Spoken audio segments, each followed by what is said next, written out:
beloved Boss Mike Cervera.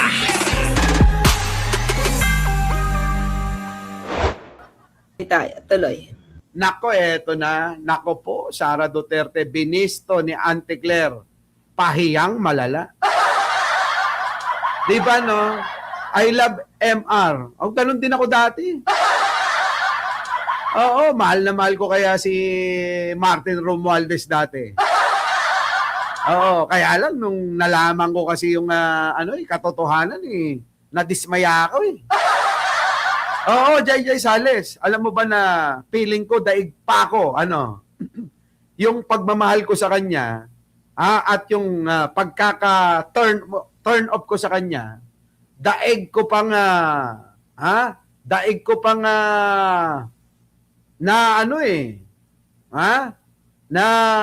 nakahuli ng shota na merong kakangkangan na iba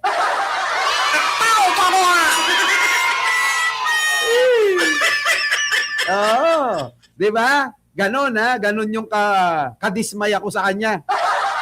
Parang nahuli ko na parang shota nyo ba, asawa nyo, na may nahuli nyong may kakangkangan na iba. Ganon, oo, Marjorie Tabok-Tabok. Tignan, paano ko naman mamahalin si Chis Escudero? Panay nga banat ko.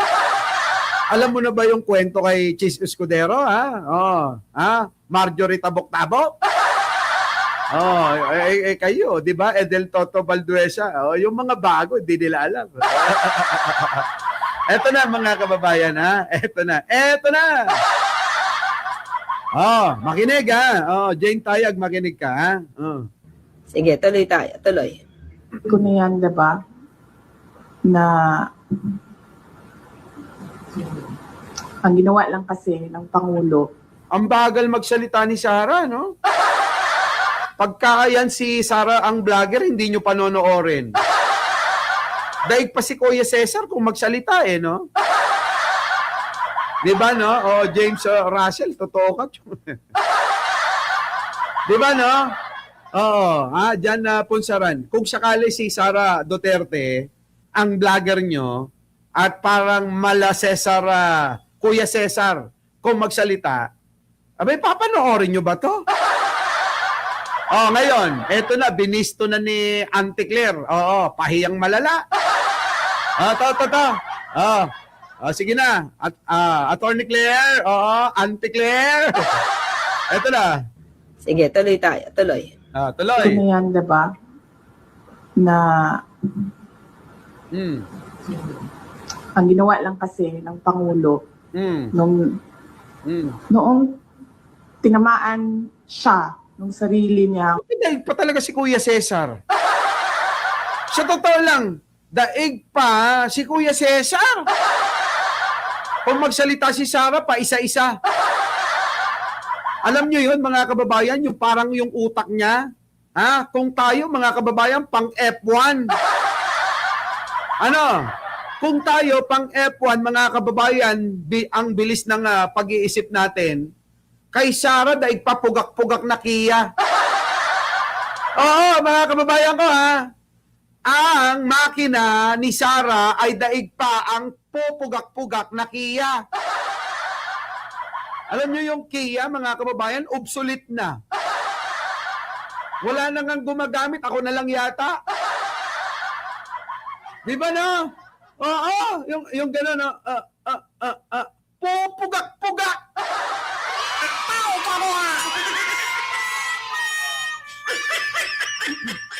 Utak ni Sara, pupugak-pugak. Putik, alam nyo na yun, outdated na. Putik na yan, mga kababayan ko, Kailangan, mga kababayan, itong si Sara, yung utak niya parang sasakyan din. Kailangan itulak. May magtulak para umandar. Kailangan kadyutin. Di ba? Yung sasakyan, mga kababayan, na pupugak-pugak, kailangan kinakadyot yan Di ba? Kakadyutin mo. Ito tulak, kadyutin mo. ilagay mo sa segunda. Putik na yan, kailangan lagpasan yung permera, mga kababayan. Para medyo humabol-habol si Sarah. O kailangan na, kaya si Sarah, pagka ito kinadyot, kailangan nakakinta. Ano? Kailangan nakakinta. Pagka kinadyot si Sarah, yung cambio, ikinta nyo agad. Yung mga utak natin, mga kababayan, pang-automatic na. Isang pitik lang natin ng ganire, ay andar na.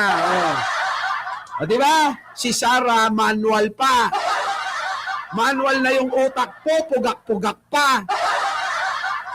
Putik na yan, mga kababayan. Ewan ko ba?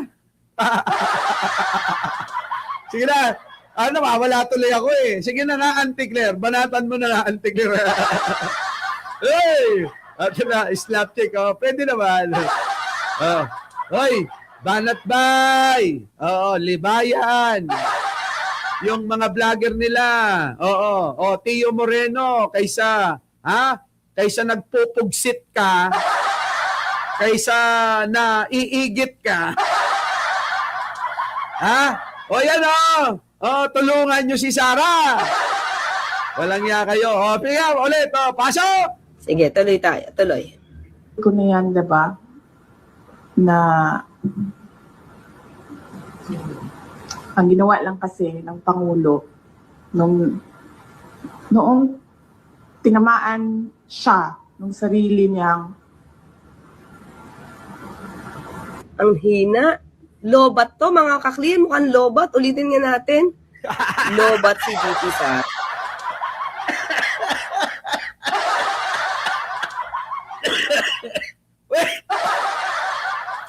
Alam nyo, ito talaga si Ashiki, thank you naman ano sabi? Hindi lang pugak si Sarah, Boss Mike, Bobayla! Ito na mga kababayan totoo naman bobayla yan. Ito na. Grabe si Auntie Claire Panoorin nyo ng buo! Sige, tuloy tayo. Tuloy. ko na yan, diba? Na ang ginawa lang kasi ng Pangulo noong tinamaan siya nung sarili niyang Ang hina. Lobat to, mga kakli. Mukhang lobat. Ulitin nga natin. Lobat si VP Sara. Kita nyo, bistado, no? Nakakahiya ka, Sarah.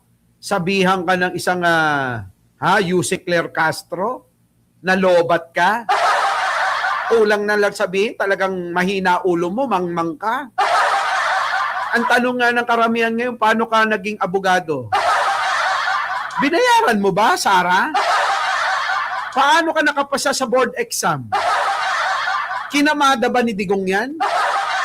Dinaan ba sa palakasan?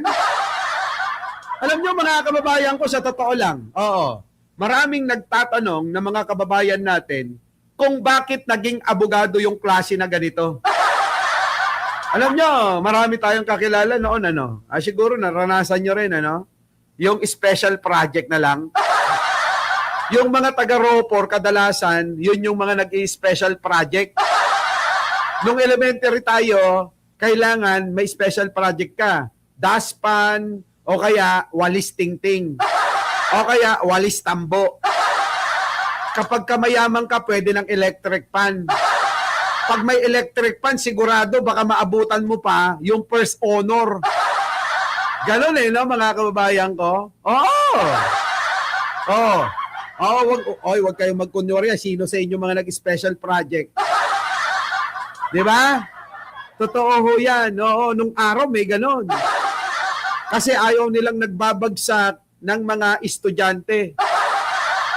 Kaya ang kailangan, special project ka na lang. Tingin ko si Sarah, mga kababayan, mula nung grade 1 hanggang maging college siya, puro special project ang ginawa niya.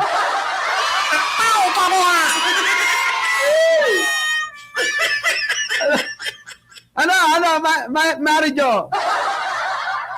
Ano, Jerby? Hindi kaya ganon? Ha? Ano, Marber Avila? Oo, nag-special project ako sa PE. Di ba, no? Wala stick, walang jo. Mula grade 1 ito, si Sara Duterte, ako tingin ko lang opinion ko, ha? Mula grade 1 hanggang ito ay nagkoleyo, malamang puro special project ang ginawa nito. Ha? Di ba, mga kababayan? Ha? Grabe ka naman, Christian. Di ba? Oo. Ito na. Teka lang ulit ah. Hindi ko na siya iniisip, ma'am. Sinabi ko na yan, diba? Na Na, puta, bibilang ka ng 10 bago makapagsalita. May pet sabi sa Pinky MA Orlando, bibilang ka ng 10 bago ka makapagsalita. Kung ito ilalaban nyo sa barilan, malamang tagtad na ng bala bago makapindot ng gatilyo yan. Ano? Kaya alam nyo kapag ka ito, labanan na ng debate, wala nang kakainin yan. Sa debate pa lang, mga kababayan, ano, ha? Wala! Oo! Ay, nako, mga kababayan. Sa debate, di kakain ito. Baka nga hindi makapuntos kahit 1/4 eh. Di ba? Kahit 1/4, mga kababayan, hindi makakapuntos. Tagal. na ma'am, sinabi ko na yan, diba? Na Tagal mag-isip ni VP Sara.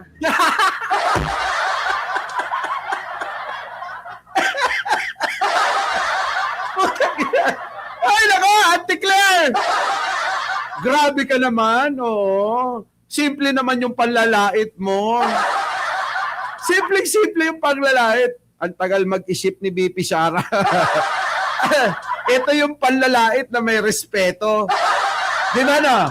Mga kababayan, ano? Ito yung panlalait na may respeto. Grabe, matindi, mga kababayan. Matindi! Ito na, mga kababayan ko, ha? Panoorin nyo, wala rito. Uulitin ni Atty. Claire. Lobat si VP Sara dito. Teka lang ulit ah. hindi ko na siya iniisip, ma'am. Sinabi ko na yan, diba? Na Tagal mag-isip ni VP Sara. ang ginawa lang kasi ng Pangulo noong Hindi talaga ako mahinto, mga kababayan, kakatawa. May ubot sipon pa naman ako. Alam nyo, mga kababayan, masarap palang ano, no, ha? Makakatulong pala sa ubot sipon, yung tawa ng tawa. Lumalabas ho yung plema.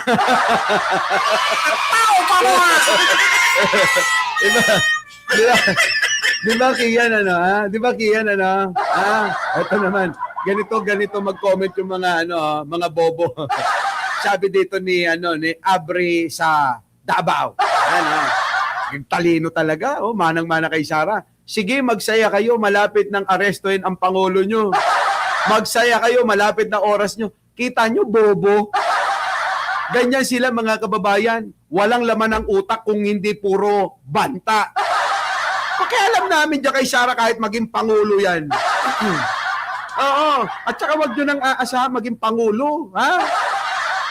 Ayusin nyo muna yung utak nyo. Katulad ni Sara, parehas kayo, mga DDS. Ayusin nyo muna yung mga utak nyo bago maniwala ang maraming Pilipino. Pero kung ganyan lang abre, kung ganyan lang abre ang dala-dala mo, punta mo yan lola mo. Oo, tanungin mo kung bakit ka pa sinilang sa mundo. Yun, ha?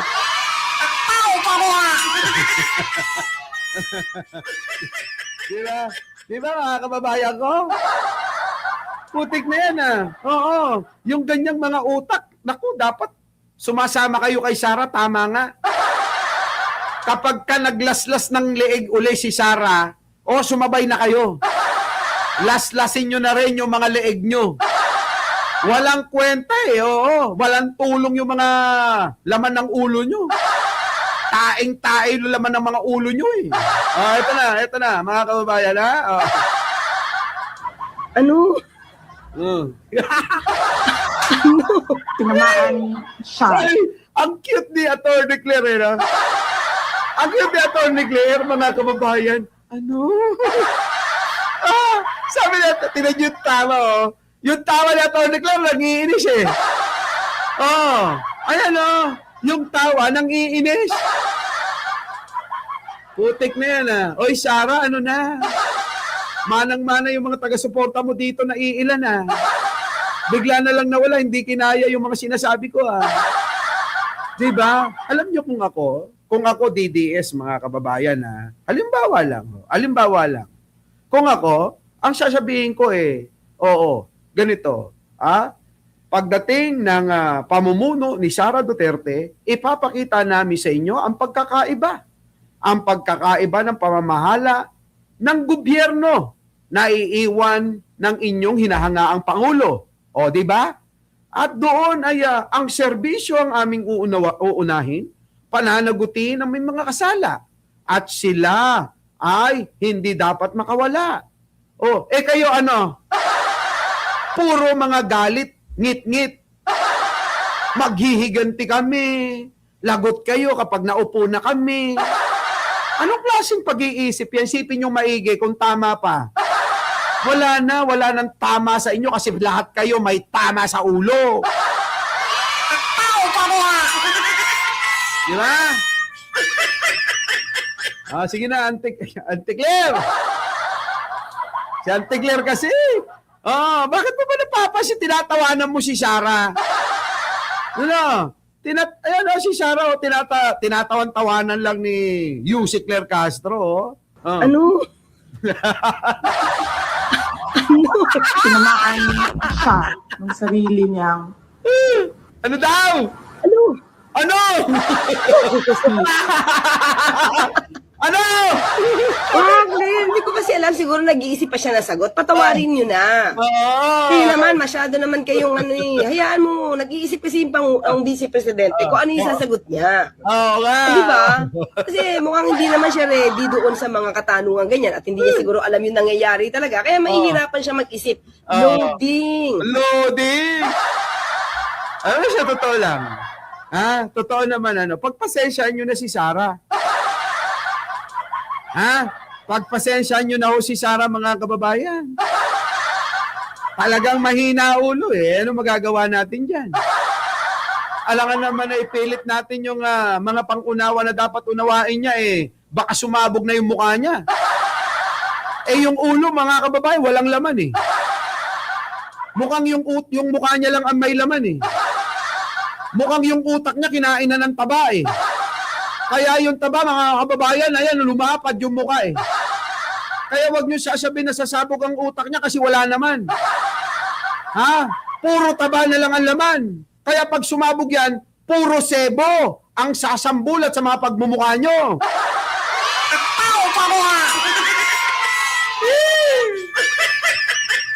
Oo, tayo na mag-a-adjust para kay Sarah. Isama nyo na yung mga DDS na tatanga-tanga. Mag-adjust na tayo. Ganon. Para sa kanila, Sebo yun, Marijo. Hindi nataba yung sasabog, sebo. Grabe, no? Ay, nako. Heidi, memorasyon. Shoutout po. Patimi Padua, Grabe to si Ate. Si Ate Claire kasi. Kaya nagagalit sa iyo yung mga DDS Kaya pati si Sara Duterte. Gigil na gigil sa iyo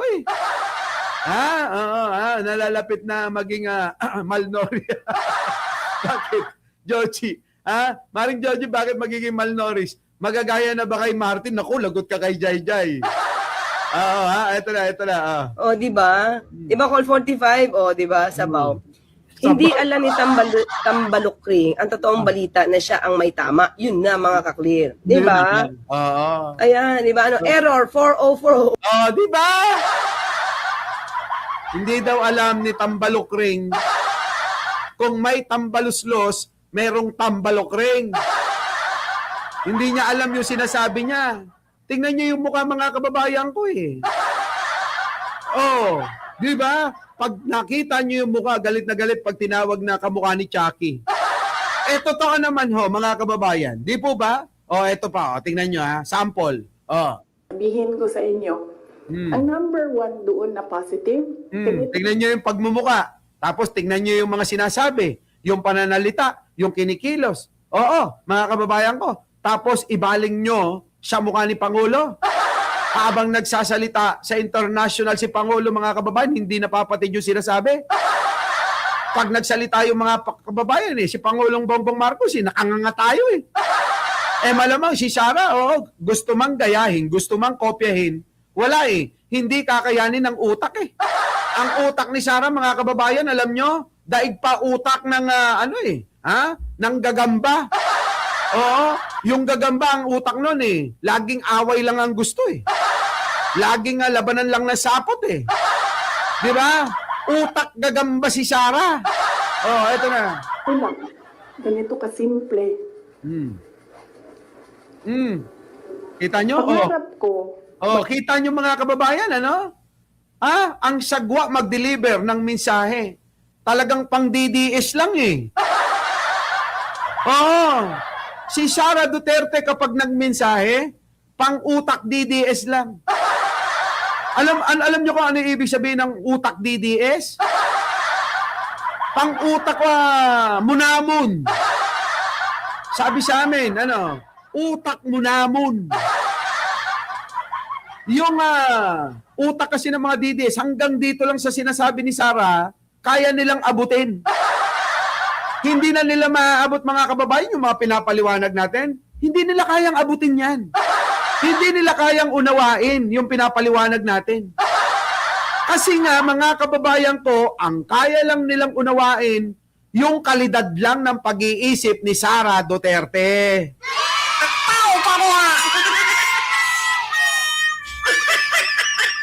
Di ba? Charlie Whiskey, kita.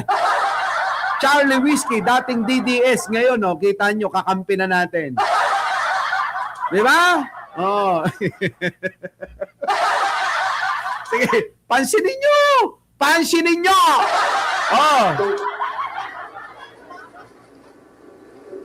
pangarap ko, magkaroon ng effigy na sinusunog. Totoo yan. Because I feel... kita nyo. Wow. Pil na pil pa niya yung katangahan niya. Kung ano-ano sinasabi, mga kababayan eh. Sino ba sa inyo? Sino ba sa atin ang ginagawa ng effigy? Kita nyo, mga kababayan, ang babaw. Diba? Sino ba sa atin ang bobo? Kayo, pare-parehas kayo. Sino ang syunga, bobo, tanga, mangmang? Kayo. Lahat ng mga naniniwala rito, mga mangmang, bobo, tanga. Di ba? Yan, dito tayo. Isa pa ang sample, Boss Mike. Anong gusto nilang sabihin? Basta ako, ang sinabi ko, hindi ko kilala si Ramil Madriaga. Happy birthday, Sir Ram. I wish you good health and happiness. Nakita nyo, mga kababayan ko, kung gaano katanga ito. Tignan nyo yung mukha. Titigan nyo. Kasi tayo, pag nagbabasa ng isang tao, kung babasahin natin, kung i-assess natin ang isang tao, nakatingin tayo sa mata, sa expression ng mukha, at yung kinikilos ng ulo niya. Diyan natin malalaman kasi kung talagang may utak siya. Diyan natin malalaman, mga kababayan, kung yung utak niya mas matalino sa inyo. Tingnan nyo, mga kababayan ko, ha? Bahala sila kung anong gusto nilang sabihin. Basta ako. Kita nyo? Nagmumukhang Chucky? Nagtatransform ang itsura ni Sara kapag nagsisinungaling ito. Nagtatransform si Sara kapag hindi na kayang abutin ng utak niya yung mga tanong. Nagtatransform si Sara na mukha ni Chucky kapag kaalam niyang maiipit na siya. Kaya ang sagot, mga kababayan, sa tanong, nakilala mo ba si Ramil Madriaga? Bahala sila. Basta ako, wala talaga. Sinabi ko na hindi ko kilala si Ramil Madriaga. Ang dami na hong nagsasabi. Ang dami ng mga pinakikita. Ang dami na hong mga ebidensya. Pero si Sara, todo tanggi pa rin siya. Kaya pati yung pagbati niya, pinakita na ni Ramil Madriaga. Binati pa nga ako kanya ng happy birthday. Tapos itatanggi niya na ako ay kakilala Tapos ididemanda pa ako bakit hindi dinedemanda yung mga tulad ng vlogger na si Mike Cervera? Bakit hindi nagdidemanda ng mga tulad nila Trillanes? Bakit hindi nagdidemanda ng mga tulad nila Laila de Lima? Bakit hindi maidemanda ang tulad ni Atty. Claire Castro? Bakit ang tanong ng karamihan, si Ramil Madriaga lang ang dinimanda niyan?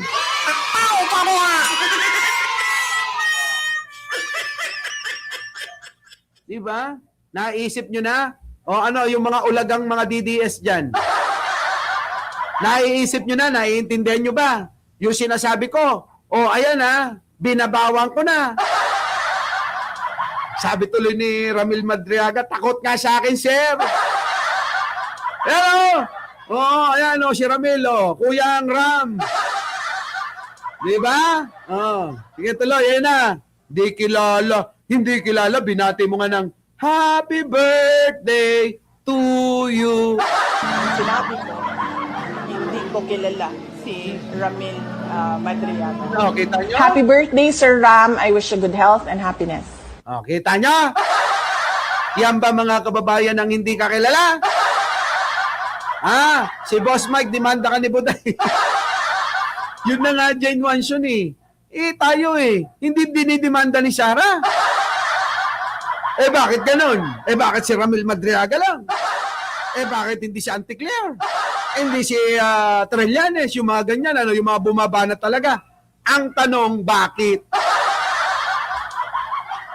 Kasi mga kababayan ko, yung mga tao na yan, tulad ni Sara Duterte, yung mga naniniwala dyan, yung mga nakikinabang. Sa totoo lang yung mga taga-suporta nila, ang sasama ng ugali. Our beloved Boss Mike! Boss Mike!